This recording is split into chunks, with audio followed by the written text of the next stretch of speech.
Por que o Homem de Ferro é chamado de Homem de Ferro se não há ferro na sua armadura? Então, galera, quando Tony Stark estava prestes a revelar sua identidade como Homem de Ferro no primeiro filme do Homem de Ferro, ele diz algo assim: Eu sou o Homem de Ferro.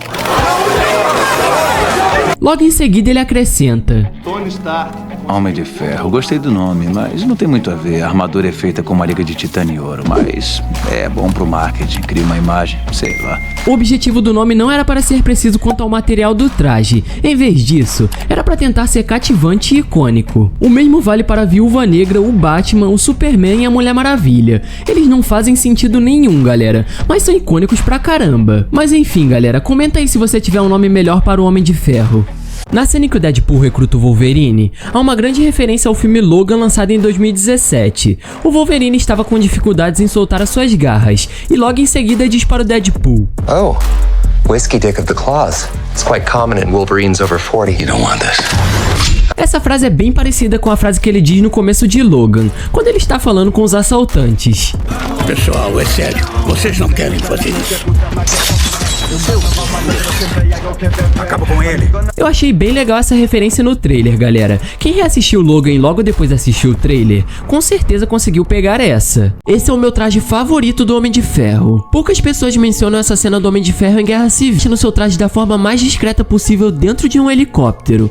E foi ao encontro do Capitão América e do Bucky. O traje Mark 46 com certeza era o meu traje favorito do Tony. Naquela época era o último traje que o Tony havia feito. Ele não era líquido como a nanotecnologia, mas ainda parecia bem suave de se vestir. O designer dele era incrível também, e ainda tinha o volume do traje do Homem de Ferro original que conhecemos e amamos. A forma como os metais se conectam de forma quase artística é uma coisa linda de se ver. E é por isso que esse é o meu traje favorito, galera. Por que a Pepper estava na batalha final em Vingadores Ultimato? Bem, galera, porque sabemos que o Tony nunca deixaria entrar em um campo de batalha. Então, a minha teoria é que o Doutor Estranho é quem pediu para ela estar lá, porque ele sabia que o Tony Stark morreria na batalha. Então, ele traz a Pepper para passar o tempo com Tony Stark em seus últimos momentos. Há uma razão pela qual Tony Stark disse isso aqui para o Peter. Olha pra isso. Uau, boa pegada, mais de 1 tonelada, 60 por hora. Não é fácil.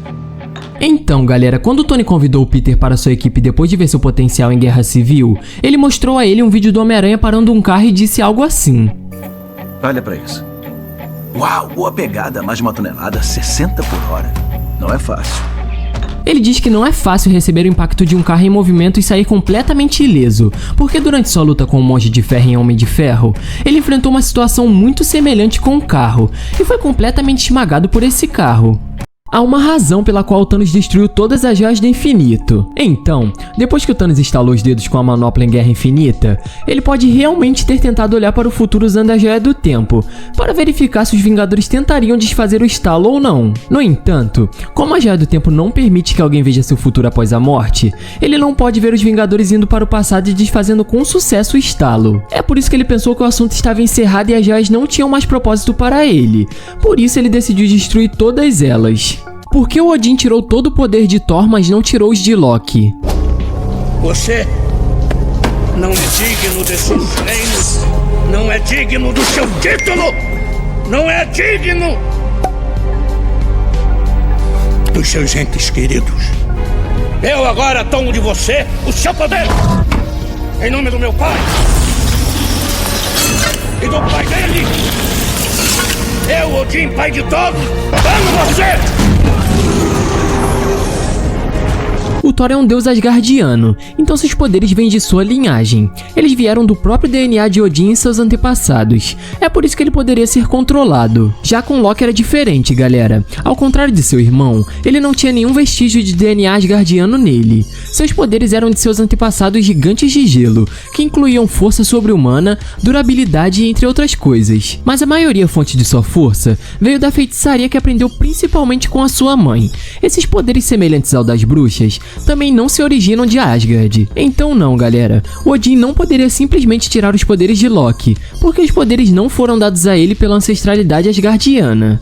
Quando Scott Lang sai do Reino Quântico e vai até a sede dos Vingadores, ele não esperava encontrar o Steve Rogers lá, e sim o Tony Stark. Então, sabemos que o Scott Lang não tinha ideia dos eventos de Guerra Infinita. Tudo que ele sabia é que o Capitão América e sua equipe estão fugindo do governo, e os únicos Vingadores legais são o Homem de Ferro, o Homem-Aranha, Máquina de Combate, o Visão e talvez o Pantera Negra. Então, quando ele sai do Reino Quântico e corre para a sede dos Vingadores, ele esperava que o Tony Stark estivesse por lá, e não o Steve Rogers. É por isso que podemos ver que ele continua se apresentando como Homem-Formiga.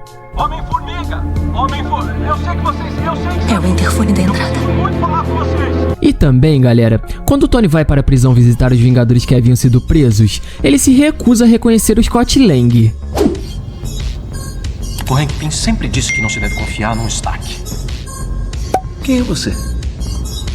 Que isso, cara? O que mostra porque o Scott continua se apresentando como Homem-Formiga. E nós sabemos que o Capitão e sua equipe já o conheciam desde Guerra Civil.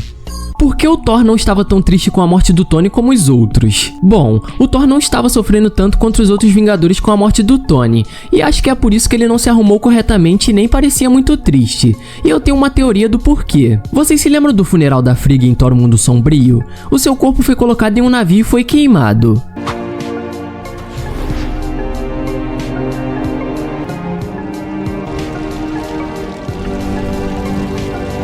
O corpo dela se transformou em poeira cósmica e foi para Valhalla, pois ela havia morrido em batalha. Então, galera, eu duvido que o Thor esteja realmente triste com a morte do Tony, já que ele sabe que o Tony foi para Valhalla, assim como a Jane em Thor Amor e Trovão. Na mente do Thor, o Tony está bebendo com os maiores guerreiros já conhecidos, e talvez a razão pela qual o Thor foi com os Guardiões no final do filme seja porque ele quer ir em aventuras mais perigosas, para que quando ele ver seu velho amigo novamente em Valhalla, ele terá histórias legais para contar. Quando o Tony Stark estava procurando o Tesseract em um bunker em Vingadores Ultimato, um momento depois, vemos o Howard Stark também entrando no mesmo bunker. Se você ouvir atentamente, pode ouvi-lo chamando alguém de Zola, que provavelmente era Arnim Zola. Arnie, você está aí? Arnie! Procura o Dr. Zola, você ouviu? Não, Dr. Zola, não, eu não vi ninguém não.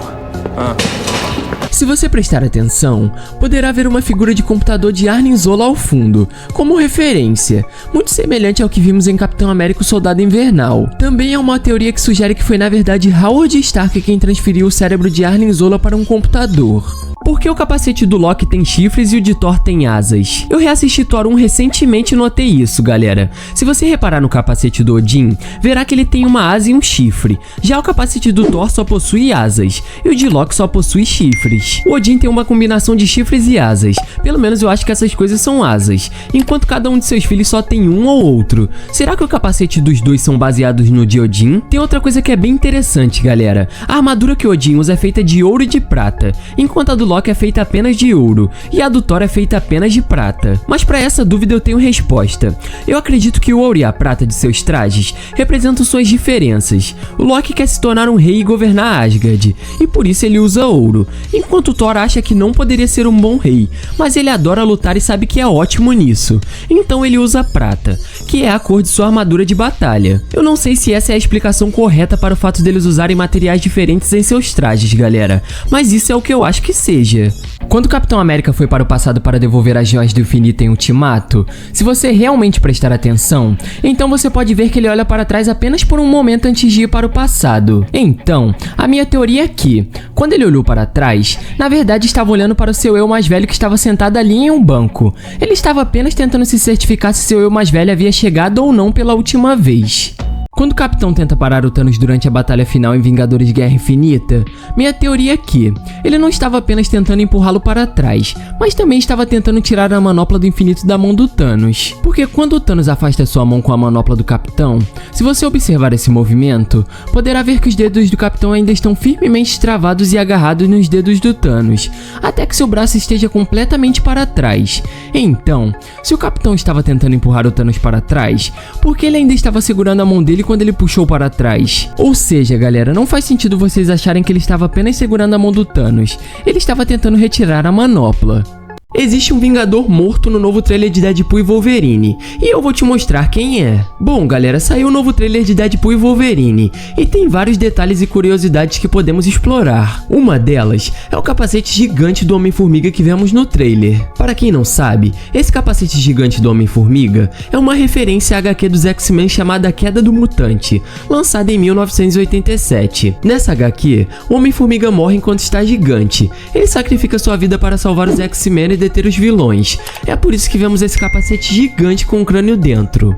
Você sabe por que o Gavião Arqueiro era o Vingador mais valioso dos 6? Após o Gavião Arqueiro ser levado para a Torre dos Vingadores para receber a medicação após se ferir em A Era de Ultron, a Natasha diz: Acha que ele vai ficar bom? Fingir que a gente precisa dele e fazer a equipe ficar unida. Não há possibilidade de deterioração. Então, quando o Gavião Arqueiro estava com o Loki estava ganhando, mas quando ele se juntou aos Vingadores, eles ganharam e o Loki perdeu. Ele também lutou ao lado dos Vingadores em A Era de Ultron, e os Vingadores venceram novamente. Então ele se aposentou, e os Vingadores se despedaçaram, mas depois ele se juntou ao time do Capitão América, e o time do Capitão venceu. No entanto, galera, quando ele não estava com os Vingadores em Guerra Infinita, eles perderam. Então, ele voltou em Vingadores Ultimato novamente, e eles venceram de novo. De fato, ele é quem realmente uniu a equipe. Mas e aí, o que você acha disso? Se Eu Sou Groot é uma linguagem e não nome, então qual é o nome real do Groot? Então, galera, sabemos que quando Thor conheceu os Guardiões pela primeira vez, ele disse que foram ensinados na língua de Groot em Asgard. O que é um graveto? Todo mundo já viu um graveto. Eu sou o Groot. Árvore, joga o que está no copo no espaço e faça no copo de novo. Você fala Groot? Sim, eles ensinavam em Asgard, era uma eletiva. Eu sou o Groot. Vai saber quando chegarmos. Então, observe como Thor apresenta o Groot ao Steve Rogers em Guerra Infinita. Ele o mencionou como árvore. Novo corte? Notei que copiou a minha barba. A propósito, esse é meu amigo, Árvore. Eu sou o Groot! Eu sou o Steve Rogers. Então, galera, eu acho que o nome real do Groot é Árvore. O que você acha disso? Deixa aí nos comentários. Quando a Natasha conhece o Bruce Banner pela primeira vez e pede sua ajuda em Os Vingadores, esta é a conversa deles. Há mais de um ano que você não tem um incidente. Não acho que vai querer que isso aconteça agora. O Bruce responde que nem sempre consegue o que quer enquanto balançava suavemente um berço de bebê vazio. Nem sempre consigo o que quero. E eu acho que ao empurrar o berço vazio, ele estava tentando dizer que por causa do Hulk, ele achava que não poderia ter filhos, o que claramente era um engano dele, pois em She-Hulk ele nos apresenta seu filho Scar.